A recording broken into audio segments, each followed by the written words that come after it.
A couple of months ago, while sitting in a gathering, I found myself wondering why certain things happened to me. It's natural to have these feelings, especially when things don't go according to our wishes or when we fail despite our best efforts. Many philosophies talk about accepting both good and bad fate.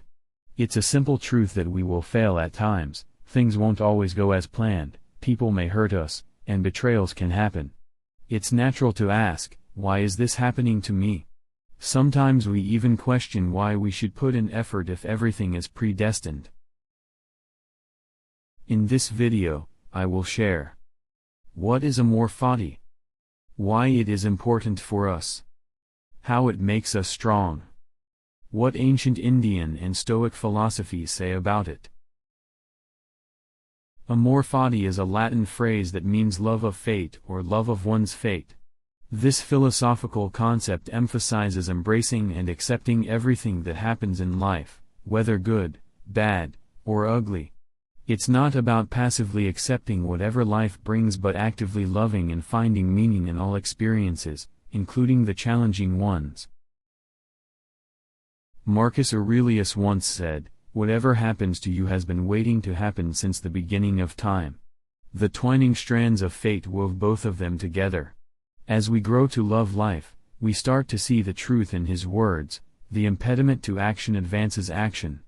What stands in the way becomes the way." Obstacles help us build virtue, and virtue is the only sure path to eudaimonic bliss. Epictetus advised, "Do not seek to have events happen as you want them to, but instead want them to happen as they do happen, and your life will go well."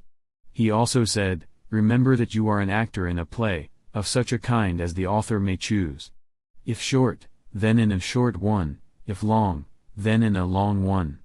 If it be his pleasure that you should enact a poor man, a cripple, a governor, or a private person, see that you act it well." Amor Fati means accepting fate as it comes. We cannot change it, but we can accept it and move on, believing there is something better in it. What about those things that haven't happened yet? Often, we hesitate to act because we overthink the results and fear failure. We need to accept whatever the future holds but recognize that it is our duty to work and act. Chanakya said, "Once you start working on something, don't be afraid of failure and don't abandon it. People who work sincerely are the happiest." The problem is not the outcome but how wholeheartedly you work on it. Love of fate teaches us to detach from the outcome. A similar concept is found in ancient India when Krishna spoke to Arjuna, "Therefore, only those who act without being attached to the fruits of their action, but as a matter of performing their duty, can attain the supreme." Gita 3.19. Amor Fati teaches us that what happens to us or is bound to happen is beyond our control. But we should work on our tasks or goals as our duty, staying detached from the outcome. The output is beyond our control. If you give your 100%, you will never regret it.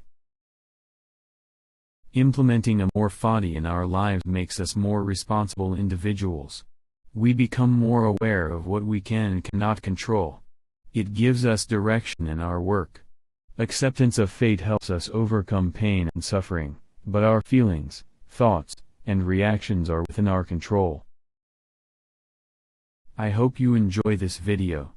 Amor Fati helps us understand more about ourselves, what hurts us, and what feelings arise when past events appear in our minds. Instead of focusing on what people think or how they behave towards us, we should focus on our response.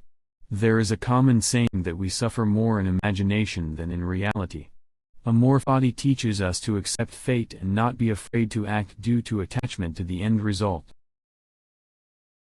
See you in the next video.